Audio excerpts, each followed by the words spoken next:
But something better is coming. So I would like to invite those, you know who you are, please come on the stage. We will have a small panel discussion and reflection about the process, but discussion about the product development. So please take your seat.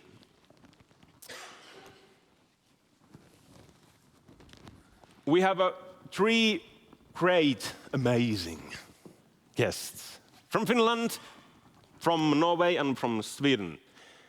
Let's start a small introduction. You can tell who you are, where you're coming from, and then I will have a very much hard questions for you. So let's have a discussion. Yeah.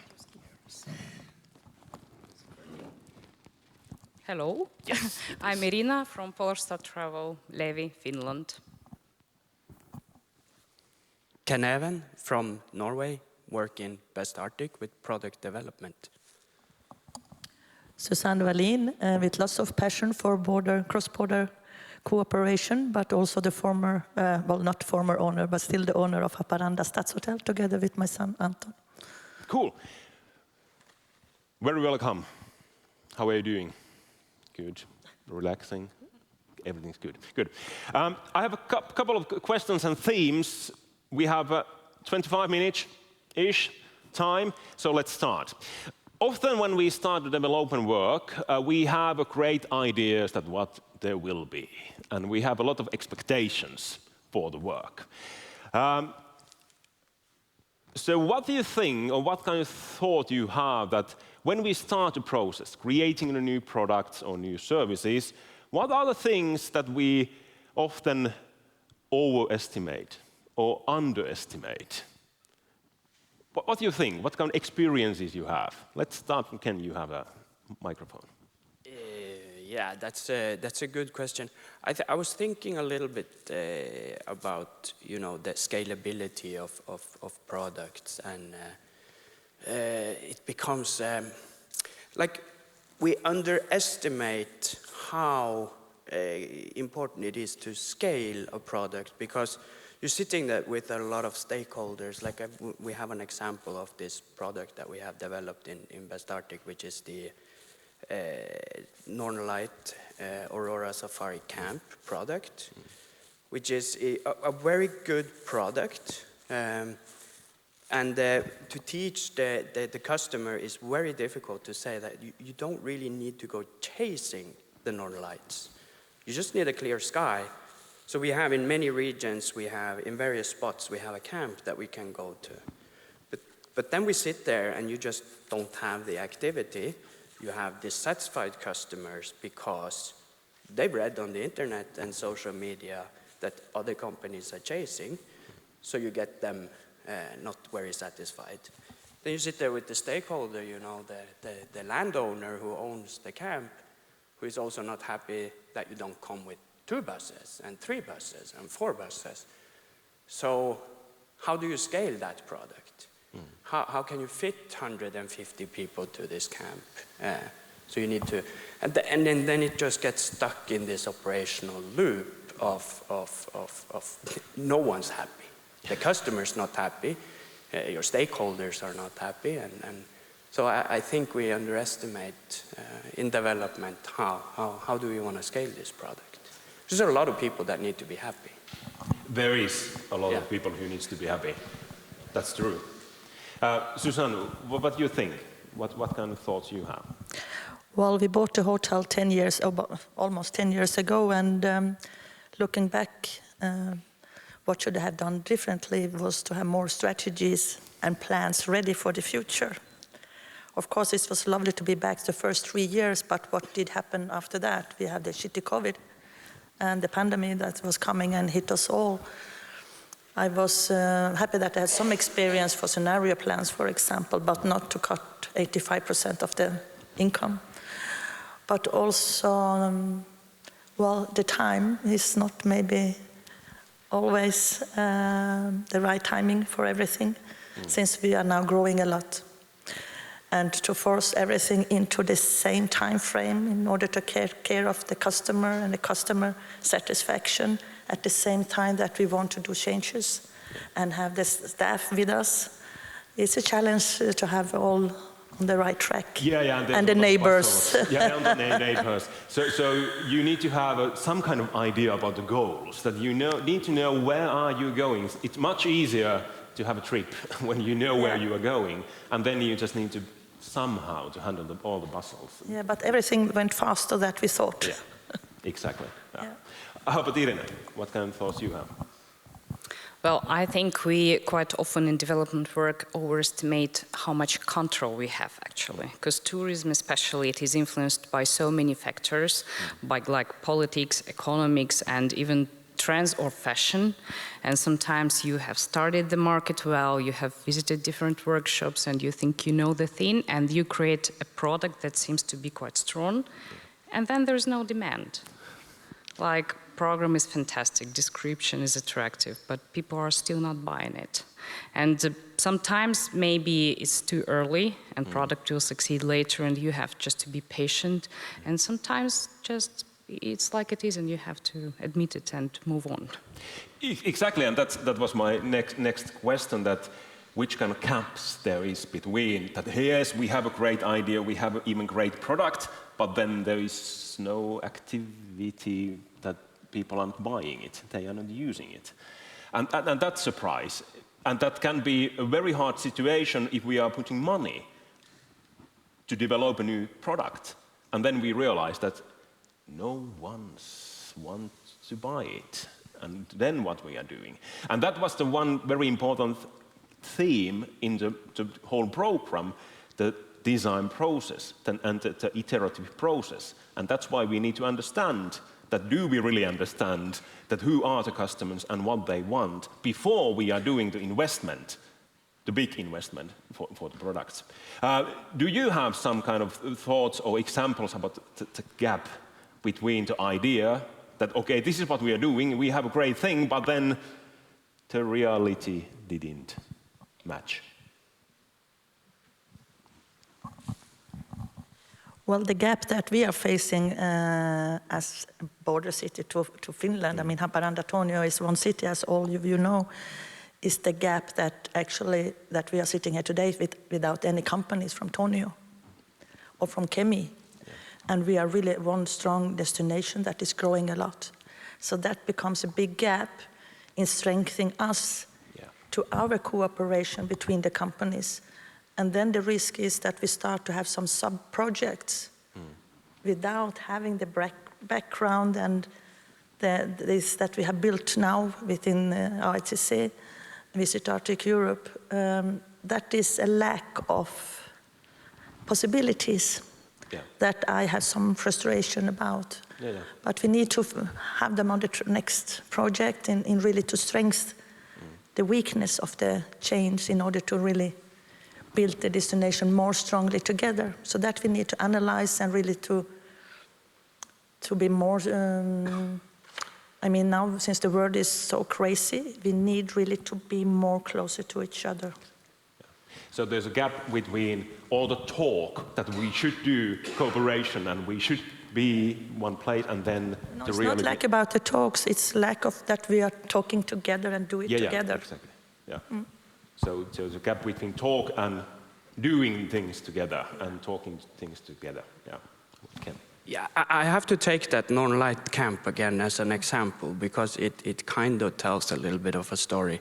So when Troms Safari, which is now West Arctic, started back in the days, that was the main idea. So you built these camps and they were really good products. It was very welcomed by the tour operator. Then the internet ran away with the story about chasing, and then social media started talking about this chasing, and we started adding more content to this product. So it became more expensive, harder to sell, harder to scale. So I think, we maybe overestimate also how easy it is to teach customers what's good. Because again, it's just a waste of time driving a bus for 5 hours. If you can drive to this nice location with good content, you can throw the kids outside and they can go sliding in the hill. And great product just doesn't get the life that it deserves because it's really hard to teach the customer. when there is a narrative out there that you can't control. Yeah. And that's very true. It's very hard to teach to customer. And because the customer might think that this is the best option for me, because they have seen something in the Instagram or whatever. And then you think that, no, we have actually the better solution for your problem. But if there is already the idea that, no, I don't want a bicycle because I have a thought that I need a car.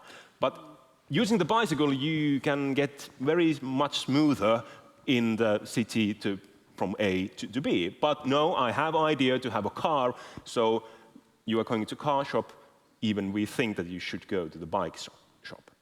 So, and that's very hard situation and very challenging. Well, the next theme is that the strategic level of developing and doing. And that's exactly part of the idea that we need to have the goal, that where are we going and what we need to go that we really get there. But when we are talking about the strategic level of the development, what in earth is that? Like, when we start development, it's so many times, or at least I think so, it's into operational level. But what we should do is that we should see the whole big picture. What kind of thoughts do you have, Irina, about this? Well, I think that tourism work is usually very hectic.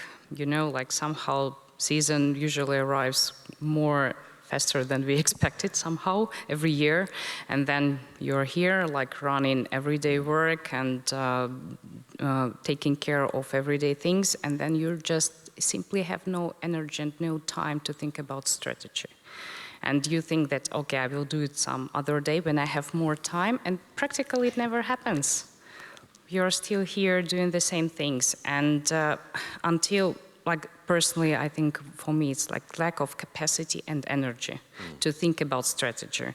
And then until the operational part will change, at least to some degree, that you have more time to reflect, then nothing will be changing. Yeah. You're still at the moment. But honestly, I think any development is good, even if it's on operational level. If you're trying to make customer experience better at the present moment, it also matters. Like, try to be kind to yourself. Good that you're moving, at least with the small steps, but try to still dream big and keep in mind those ideas and strategy and find time to do it and think about it. Yeah, let's remember that. Let's be kind for ourselves. But yes, there's a lack. Everyday hectic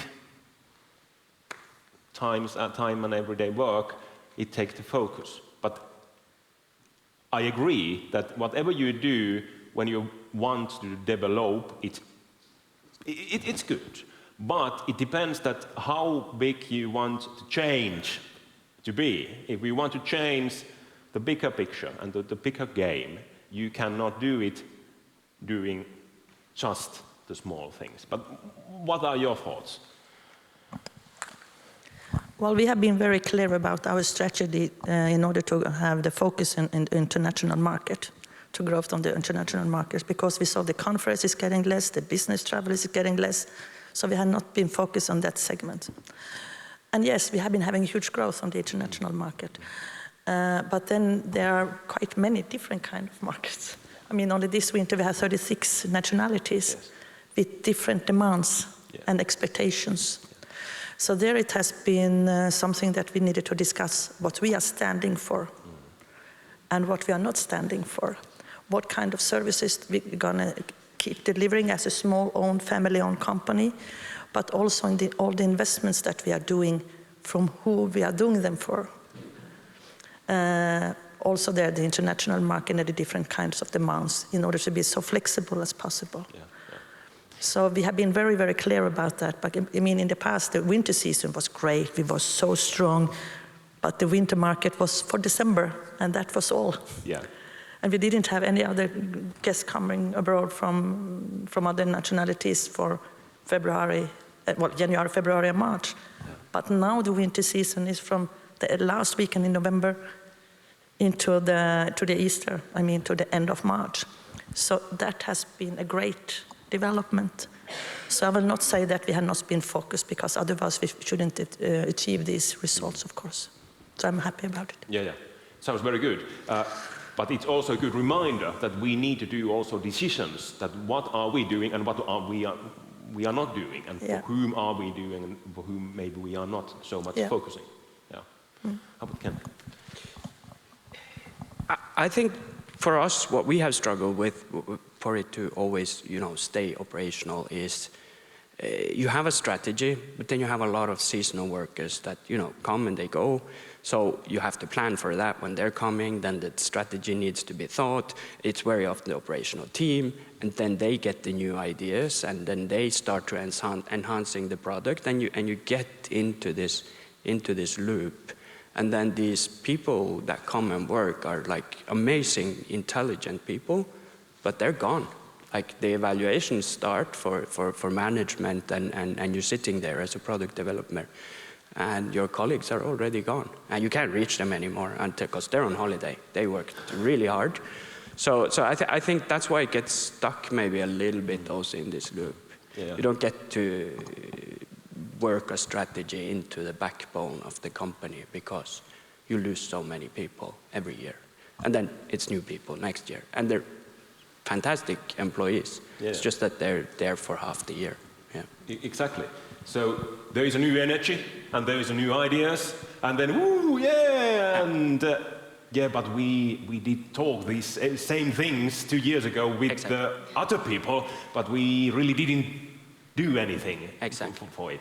So the third theme is the leading the development work and the process, how to make sure that we tackle this challenge in the company, that how should we lead the development work? Easy question, easy answer. I'm just doing it. Just do it. I think these events could be a good way of maybe thinking more product development, but you have to send the correct people here. There's no point with just the CEO. The CEO should at least bring someone from marketing or from sales or from product development or other departments, because here's where you get the inspiration. Now, if you send your CEO, you might not see all the slides that you have made because they never shared it. So I think bring the correct people to events to inspire them. At least one thing. Not the available ones, but the right ones. Yeah, not the available ones, but the right ones. Yeah, I agree. You agree? No, Susanne says, just do it. Stop talking, just do it. It's working finally. But kind of, I agree that because it's not the rocket science. This whole thing is not the rocket. Even I have 25 different kind of tools for you there in the base camp. This is not the rocket science. It's just that we have a time that we decide to use the time to do what we need to do.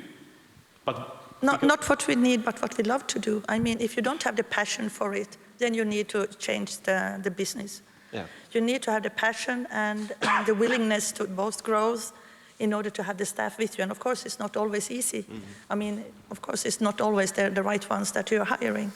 And we do lots of mistakes. Mm-hmm. But you need to have them right on track to explain and explain and explain, but also leading by a good example and leading by passion. And if you're not leading by passion, well, sorry, then you don't get the staff back to work for the next season either. And also the proudness that we need to share, because we have achieved a lot of things all together. Yeah. I mean, in the past, now I'm not so young anymore, you are younger than me, almost all of you are, but in the past we were not working together between Sweden, Finland and Norway. We were talking about each other and everybody was looking what you were achieving in Finland. Oh, they are so great, they are so huge, and we will never achieve something that what you have done. And when we were having the fam trips, we were not allowed to show each other what we were having on the other side of the border. I mean, it was a shame. It was top secret, because it was national money. You were not allowed to go to Finland.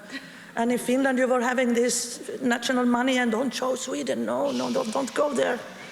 And sorry, you were not even existing. No, you were. but you were so far away from us. And that was quite quite frustrating for us in a border city to Finland, so close by. And now we have been working, we have been achieving so much together, and we are sitting here together.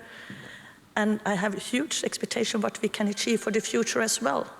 But we need to have more companies to understand what we can achieve together. Exactly, and just do it, because we need action. We need power. But we are running out of our great time, but I have a last question for you. What is one concrete piece of advice you would give to others doing the similar kind of development work? Or not to maybe... Just do it. Don't get lost and skip all the frustration and believe in yourself, what you want to achieve. And remember, we are complementary to each other, all three countries. We have the fjords, you have the forest, and you have the tundras in Sweden. So, I mean, they're complementary. Build nice packages. I have buses. Even you're young. Well, I'm usually quite optimistic, but in development work, I would say that be prepared to fail and dare to fail. It's normal, it's part of development. And light up people around you. Explain your team, what are you doing and why are you doing? Then they will just follow you. Exactly, and just do it. Thank you, Irina. Thank you, Susanne. Thank you, Kevin. Thank you very much that you were here with us this morning.